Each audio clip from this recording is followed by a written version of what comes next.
Ça fait partie des questions qu'on me pose le plus régulièrement. Par quoi je dois commencer ma formation rhétorique? Ça doit commencer par un travail sur votre vision. Et ça, c'était déjà important avant, parce que tous les plus grands orateurs qui ont marqué l'histoire, c'était des gens qui avaient une vision, c'était des gens qui avaient écrit des manifestes, c'était des gens qui avaient pris le temps de poser leurs pensées sur le papier. Donc ça a toujours été fondamental, mais c'est aujourd'hui d'autant plus important que plus personne ne prend le temps de faire ça. On est tellement dans un flux d'hystérie, d'informations en continu, que la plupart des gens sont devenus des coquilles vides qui sautent d'une émotion à une autre émotion, et dans ce contexte, les gens qui ont pris le temps de réfléchir à ce qu'ils considèrent comme juste, comme noble, comme beau, ces gens-là, et seulement ces gens-là, vont pouvoir développer des personnalités cohérentes, donc inspirantes. J'ai parlé de tout ça dans un podcast qui est paru récemment, et en voici l'essentiel. Mais donc finalement, si tu reprends des discours plus modernes, les grands classiques, le Kennedy à Berlin, le Martin Luther King, tous ces trucs-là, comme tu fais régulièrement dans tes vidéos, au final, tu arrives toujours plus ou moins à raccrocher ça au début et à Aristote. Ouais, c'est tout à fait possible. Ce qui se passe, c'est que le vocabulaire change, les tournures des phrases changent, ça a tendance à se raccourcir. Il y a une bataille pour l'attention qu'il n'y avait pas forcément avant, donc il y a pas seulement les évolutions culturelles, il y a les évolutions technologiques qui changent profondément la manière dont on pratique la rhétorique, mais c'est tout à fait possible d'analyser un discours contemporain avec la théorie rhétorique. C'est qu'est-ce qu'a fait est-ce que l'orateur a travaillé pour trouver des idées originales? Comment est-ce qu'il a structuré son discours? Est-ce qu'il y a un travail pour rendre certaines idées saillantes par le style? Et après, ça va être autour de est-ce qu'il est connecté à son public ou est-ce qu'il est dans ses feuilles? Et est-ce qu'il est capable de changer son discours en événement en utilisant des tremplins émotionnels et en nous proposant un vrai parcours émotionnel? Donc on peut évaluer n'importe quel discours à l'aune de ce cadre, mais les discours disparaissent. Pour moi, c'est ça qui est quelque chose qui est propre à notre époque, c'est que les discours, ça existe de moins en moins. C'est aujourd'hui, on a même ceux qui sont censés faire des discours, à savoir les politiques, au moment de la création, ils sont déjà en train de réfléchir au fait que leur discours sera morcelé et passer. Enfin voilà, il va falloir décrocher quelques petites séquences, etc. Ah, c'est la petite phrase qui va marquer. Oui. Et donc cette situation où un public se retrouve face à un orateur et se fait emporter dans un long chemin de pensée, quelque chose qui n'existe plus. Voilà, c'est ça l'impression qui ressort, et je trouve ça dommage d'ailleurs, parce que ça veut dire déjà, je trouve qu'il y a beaucoup moins de liens entre la personne qui veut exposer ses idées pour t'inciter à, comme tu disais, voter une loi, enfin bon, peu importe. Je trouve qu'il y a beaucoup moins de liens. Et puis, même les idées sont beaucoup moins... La forme prend le pas sur l'idée, finalement. Parce que tu te trompes dans ta petite phrase où c'est pas la bonne, mais elle sera jamais reprise sur les réseaux, il y aura pas de tweet, il y aura pas de tout ça, et tu auras perdu tout l'intérêt de ton discours, en fait. Ouais. C'est là que je pense qu'il faut pas faire d'erreur, c'est que les gens qui pensent qu'ils vont pouvoir construire une carrière sur une succession de petits happenings, ça va faire quelque chose de complètement incohérent. Et pour moi, c'est ça que enfin vraiment, quelqu'un qui veut se former à la rhétorique, je lui dirais de commencer par poser sa vision sur le papier. Dans quel monde j'ai envie de vivre? Dans quel monde je n'ai pas envie de vivre? Ça doit être le socle. Et c'est quelque chose qu'on va diffuser au fur et à mesure de nos prises de parole pour progressivement créer quelque chose de cohérent. Et c'est extrêmement important de faire ça parce que sinon notre vie est une succession de décisions et de choix rhétoriques qui sont pris sur l'instant. Et peut-être qui sont pris au nom de choses qui sont peut-être une mauvaise humeur du moment, une mauvaise inclination de notre caractère, de la faiblesse morale, une mauvaise maîtrise de nos émotions, du type j'ai peur ou je suis énervé. Et donc, il y a beaucoup de gens qui vont passer leur vie à se faire balloter comme ça de décision en décision, et ils ne vont rien construire de cohérent. Alors que si on a pris le temps de poser sur le papier notre vision, nos valeurs, eh bien, quand on se retrouve dans une situation où ça tangue un peu, on prend nos décisions en fonction de ce qu'on avait posé sur le papier. Et au fur et à mesure, on va peut-être perdre des batailles, mais on va créer quelque chose de cohérent et qui va donc être inspirant pour le public.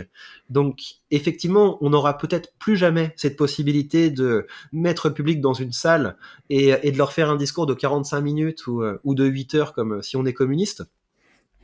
Mais au moins, par la succession de nos discours, même 5 minutes par-ci, 30 secondes par-là, etc., si on a fait le travail d'avoir une vision cohérente, sur le long terme, on peut faire passer quelque chose de profond. Mhm.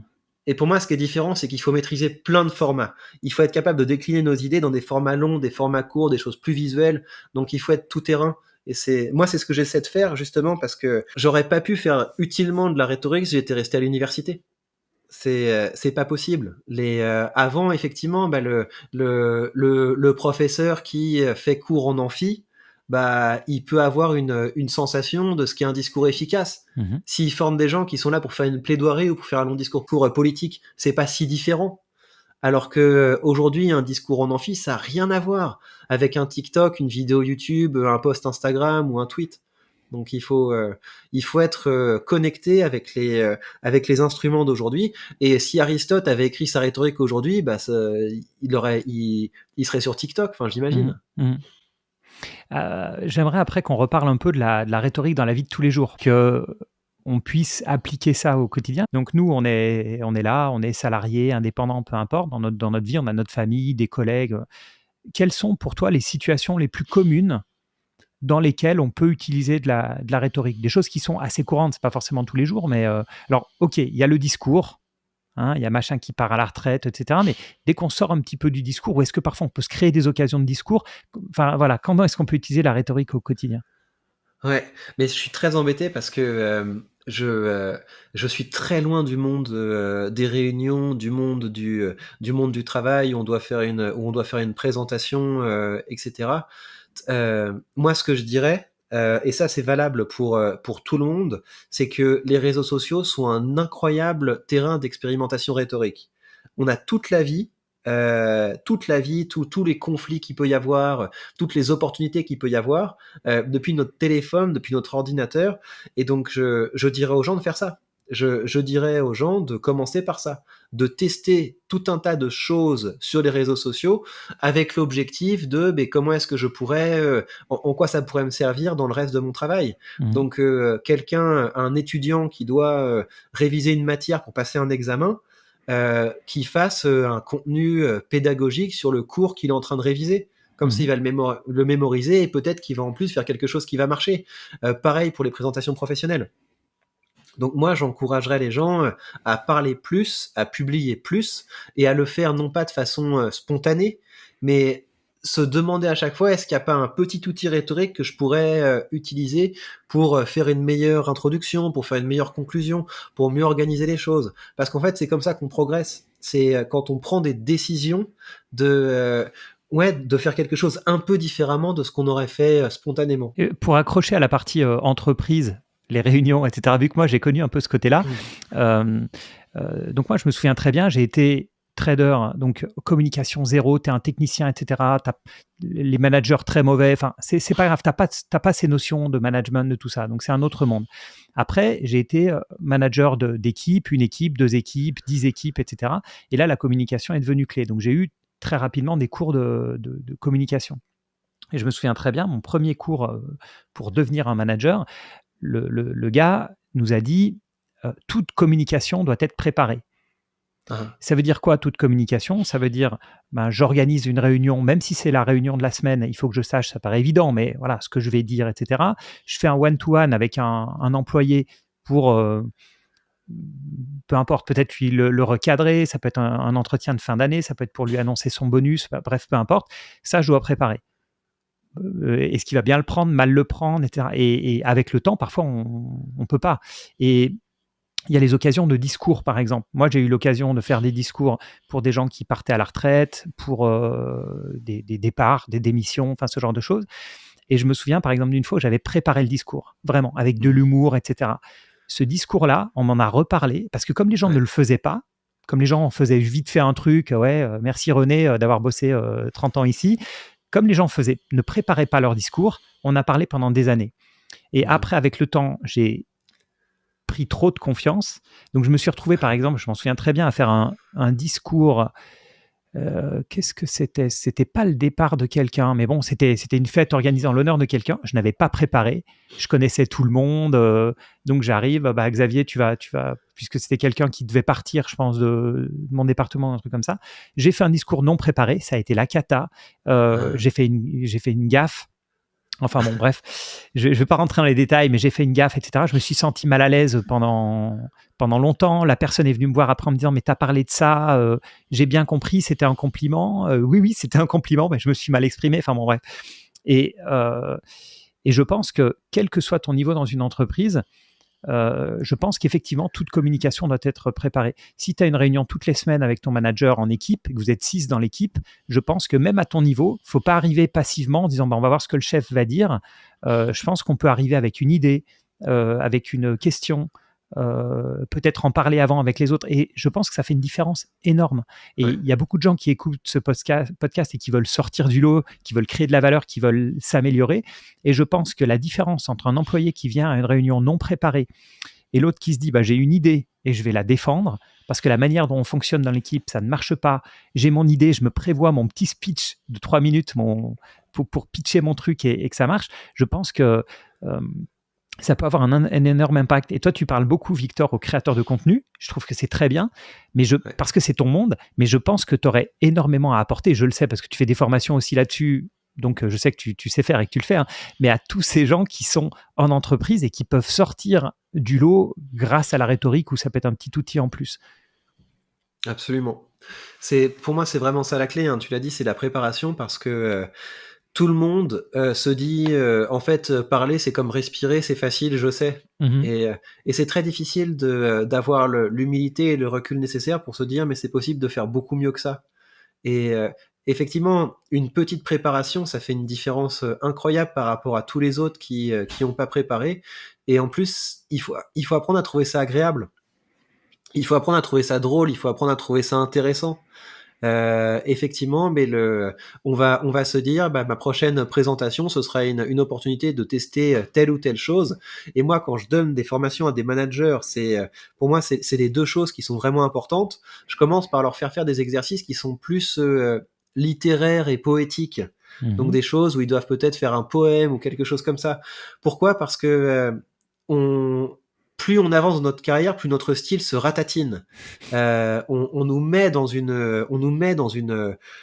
un poste et on doit parler de façon utilitaire à longueur de journée, toujours de la même manière, toujours des mêmes choses, et notre capacité d'orateur se ratatine. Alors qu'à l'école primaire, c'était beaucoup plus large. On nous demandait de faire des rédactions, on nous demandait de faire des poèmes, de faire des chansons, tout un tas de choses qu'on a complètement oubliées par la suite. Et c'est dommage, parce que la personne qui est capable, ne serait-ce que de se dire ok, il y a une idée qui est très importante dans ce discours, j'ai envie que les gens la retiennent. Faut faire des rimes. Formuler des choses avec des rimes. Je suis venu, j'ai vu, j'ai vaincu. On entend une fois, on s'en souvient toujours. Les rimes, ça sert à ça. Les figures de style, ça sert à ça. Les figures de répétition, de parallélisme, la peur mène à la colère mène à la haine mène au côté obscur, etc. Excellent. Ce genre de choses, on les utilise dans les discours et ça fonctionne très bien, ça te permet de rendre certaines idées qui sont saillantes. Donc, juste ajouter cette étape supplémentaire. Donc, je sais de quoi je veux parler, mais cette idée, je vais la travailler un petit peu plus avec une figure de style. Non seulement ça va la rendre mémorable pour le public, mais les gens vont être contents. Les gens vont se dire, il nous a respectés. Il a pris un peu de temps pour préparer ça, et ça rompt avec la grisaille habituelle des présentations.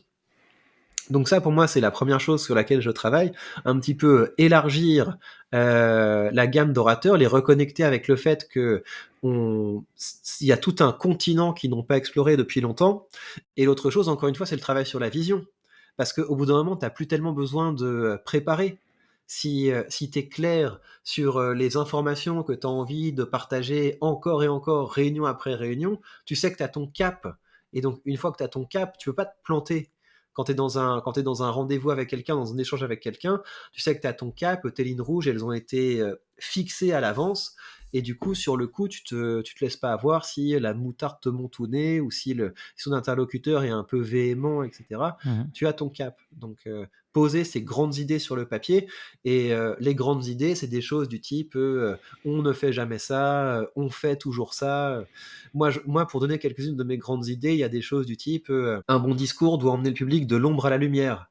Donc il faut parler d'un problème parce que comme ça les gens vont être concernés. Mmh. Et puis ensuite on va aller vers les solutions, les galvaniser, les disposer à l'action. Donc il va y avoir des choses comme ça. Il va y avoir des choses comme l'optimisme, c'est une compétence. Donc l'optimisme, c'est quelque chose qui se travaille en se focalisant sur des choses sur lesquelles on a une marge de manœuvre, etc. Donc c'est tout un tas de choses. On ne critique pas ce qu'on n'est pas capable d'améliorer. Tout un tas de choses. Et moi, Mmh. c'est des choses que j'utilise au quotidien dans mes décisions de créateur de contenu. Ça m'empêche de faire des vidéos où je surfe sur la colère ambiante des gens, etc. J'ai certains grands principes qui m'aident beaucoup, Mmh. qui permettent de mettre beaucoup de décisions en pilote automatique. Donc je conseillerais aux gens de faire ça. Mais Mmh. après, c'est vrai que quand on dit ça, ça sonne plus philosophie que rhétorique. Mais pour moi, les premiers temps de la rhétorique, c'est ça. Et c'est comme ça justement qu'on se protège de cette mauvaise réputation de c'est parler pour rien dire, etc. Non, Mmh. ça commence par un travail pour justement avoir des choses à dire. Bien, je vous rappelle que ce que vous venez de voir n'est qu'une toute petite partie d'un entretien qui a duré plus d'1h40 et vous avez le lien sous cette vidéo si vous voulez l'écouter en intégralité. Je vous rappelle également que si vous voulez poursuivre l'expérience, vous avez sous cette vidéo le lien vers mon canal Telegram. C'est le meilleur endroit pour interagir avec moi si vous voulez me suggérer des idées de vidéos par exemple. Et c'est très probable que je les sélectionne car je suis toujours à la recherche d'idées. Et je vous rappelle aussi que vous avez sous cette vidéo le lien vers ma newsletter, vers mon cercle des orateurs. Et ça, c'est une petite leçon de rhétorique que vous recevez directement dans votre boîte mail tous les premiers du mois. Sur ce, prenez bien soin de vous et à très vite dans de prochains contenus.